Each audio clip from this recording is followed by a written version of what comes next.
और फिर वर्ल्ड के पिछले एपिसोड में हमने देखा था ये लोग डेमन ट्री के साथ एक और भी खतरनाक जगह में आ गए हैं। ये उन लोगों का अगला स्टेज है जहाँ पर उनको अपना अगला पड़ाव थंडर कैसल तक पहुँचना है। और ये जगह बहुत ही ज्यादा खतरनाक होने वाली है। जगह पूरी तरह से लावा से भरी हुई है। सियाओ के ग्रैंडफादर लावा में कूद जाते हैं। सियाओ से कहते हैं ये बहुत ही ज्यादा बढ़िया समय है कि हम लोग अभी अपनी कल्टीवेशन करें। जिसके बाद वो लोग अपनी कल्टीवेशन करने में लग जाते हैं, अपने थंडर कल्टीवेशन को कंप्लीट करते हैं। और तब सियाओ एक बहुत ही खतरनाक क्लाउड को जनरेट करता है। उसके बाद वो अपने विंग्स को बाहर निकालता है और वहाँ से जाने के लिए तैयार हो जाता है। पर सियाओ कुछ परेशान लग रहा था। ये चीज देखकर सियाओ के ग्रैंडफादर सियाओ के पास आ जाते हैं। सियाओ से पूछते हैं, सियाओ तुम क्या सोच रहे हो? तुम्हारे मन में जो भी बात है मुझसे शेयर करो। सियाओ कहता है वो फिलहाल में होने वाले 3000 स्टेट्स विजार्ड वार में पार्टिसिपेट करना चाहता है। सियाओ की बात को सुनकर सियाओ के ग्रैंडफादर हंसते हैं। कहते हैं तुम इस बात के लिए परेशान हो रहे हो? सिर्फ फिक्र करने की क्या बात है, हम लोग दोनों उस वार में पार्टिसिपेट करेंगे और वहाँ पर तहलका मचा कर आ जाएंगे। तो फिर सियाओ कहते हैं, ग्रैंडफादर इस अपर वर्ल्ड में हम लोगों ने इस योटियान सुप्रीम बीइंग की सुप्रीम ट्रेजर को तलाशने में बहुत सारे लोगों को अपना कट्टर दुश्मन बना लिया है। तो फिर ग्रैंडफादर कहते हैं, सियाओ मुझे माफ करना, मेरी वजह से तुम्हें काफी ज्यादा प्रॉब्लम झेलनी पड़ती है। सियाओ कहता है, ग्रैंडफादर मेरा वो मतलब नहीं है, मैं बस ये कहना चाहता हूँ हम लोग इतने समय से जो फाइट कर रहे हैं आप इसमें काफी ज्यादा इंजर्ड हो गए हैं। ये मैग्मा आपकी सारी इंजरीज थकान को रिकवर करने के लिए बहुत ही ज्यादा अच्छी जगह है। मैं चाहता हूँ आप कुछ समय तक इसी जगह पर अपने सारे इंजरीज को रिकवर करें। उस बीच में अपनी श्रिंकिंग टेक्निक को प्रैक्टिस करना चाहता हूँ और उस वार में पार्टिसिपेट करना चाहता हूँ। सियाओ के ग्रैंडफादर सियाओ की बात को सुनकर काफी ज्यादा खुश होते हैं। कहते हैं, सियाओ तुम तो बड़े हो गए हो, काफी ज्यादा समझदार हो गए हो, लगता है इस बार मुझे तुम्हारी बात माननी ही पड़ेगी। जिसके बाद सियाओ के ग्रैंडफादर अपने मैग्मा में रिटर्न हो जाते हैं और सियाओ दूसरी ही जगह पर टेलीपोर्ट हो जाता है जहाँ पर वो अपनी बहुत ही ज्यादा खतरनाक ट्रेनिंग कर रहा है। अपनी टेलीपोर्टेशन टेक्निक श्रिंक होकर एक से दूसरी जगह पे बहुत तेजी से जाना, जिसमें वो और भी ज्यादा एडवांसिंग करना चाहता है। लेकिन तभी वो आसमान की ओर देखता है, आसमान में कुछ तो गड़बड़ है। ग्रीन लाइट्स वहाँ पे चमक रहे हैं और उसी वक्त वो अपने राइट में कुछ लोगों को देखता है जो कि एक ग्रुप में कहीं जा रहे थे। सभी के हाथों में उन लोगों के वेपन्स हैं पर सभी अलग अलग क्लैंस के दिखाई पड़ रहे हैं। सियाओ की क्यूरियोसिटी में उस ग्रुप में मिल जाता है और उन लोगों की बात को सुनकर हमें पता चलता है ये सभी लोग इस जगह पर कई साल से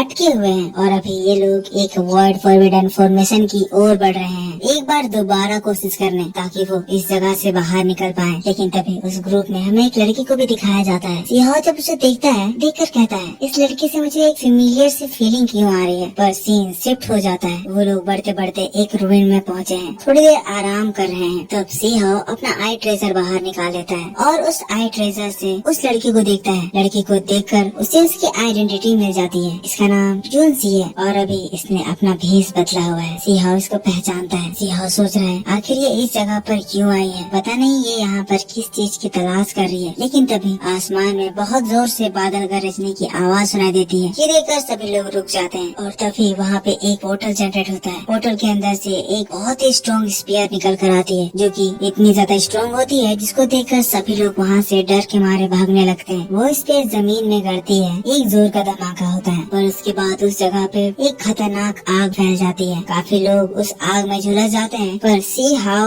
और जूनसी वहाँ से उड़कर उस आग से बचने में सक्सेसफुल हो जाते हैं। जैसे ही ये स्मोक हटता है हम स्पेयर के ऊपर आसमान में दो इमोर्टल बीइंग्स को देखते हैं। ये लोग देखने में बहुत ही ज्यादा ताकतवर, एक गोल्ड एंट्री लेते हुए इन लोगों को देख रहे हैं। आकर कहते हैं हम यहाँ पे किसी को ढूंढ रहे हैं। इनमें से एक बंदा कहता है तुम लोग जिसे भी ढूंढ रहे हो हमें से वो आदमी कोई भी नहीं है। पर क्योंकि इस बंदे ने उसे ऐसे एरोगेंटली जवाब दिया, वो बंदा एक अटैक करता है और इस बंदे को एकदम से राख में मिला देता है। और उन दोनों में से एक लड़की कहती है यहाँ पर वो बंदा है या नहीं है ये हम लोग कंफर्म करेंगे। अगर इस बात पे किसी को कोई दिक्कत है तो आगे आ जाए। तुम लोगों ने अभी जो देखा उसका भी वही हश्र होगा। पर अभी अभी इन लोगों ने इस बंदे को मारा, वो इन लोगों का लीडर था, इसीलिए उसके सारे सोल्जर्स लोग इन लोगों के ऊपर अटैक कर देते हैं। पर ये आदमी अपनी एक छोटी सी पावर रिलीज करता है जिससे कि सारे के सारे लोग एक ही बार में जलकर धूल में बदल जाते हैं। अब ये नजारा देखकर इनमें से वो लड़की गुस्सा आ जाती है। वो इन लोगों के ऊपर अटैक करने के लिए अपना पावर एक्टिवेट करती है। लेकिन तभी एक एल्डर आते हैं जो कि उसको रोक देते हैं। पर यहाँ ये तमाशा रुका नहीं है क्योंकि वो आदमी अभी भी दोबारा उन लोगों के ऊपर हमला करता है जिससे कि इसके इस बार के एक ही अटैक में पूरा का पूरा वो जमीन टूट जाता है, क्रैक्स आ जाते हैं और अंदर का लावा उन लोगों को संभाल लेता है। सियाओ जो ये नजारा देख रहा है शॉक्ड है, कह रहा है ये किस तरह की पावर है। अपने पावर से पूरे इस वर्ल्ड को अप एंड डाउन कर देना। क्या ये सच में एक गॉड है? ऐसा लग रहा है जैसे इन लोगों की पावर किताबों में पढ़ाए जाने वाले गॉड्स की पावर से काफी ज्यादा मिलती है। मैं देख सकता हूँ इन लोगों की पावर नॉर्मल पर्सन की पावर से कितनी ज्यादा वैरी करती है। वो लोग जिससे मैं अभी फाइट कर रहा था उनकी और इसके पावर के बीच में कितना ज्यादा वास्ट डिस्टेंस है। सिहाव और बाकी सभी लोग उस जगह पर उस लावा से बचकर बाहर निकल जाते हैं। अब ये चीज देखकर वो लेडी फिर से कहती है, लगता है तुम खुद से अपनी आइडेंटिटी रिवील नहीं करोगी, बाहर आ जाओ। मुझे नहीं लगता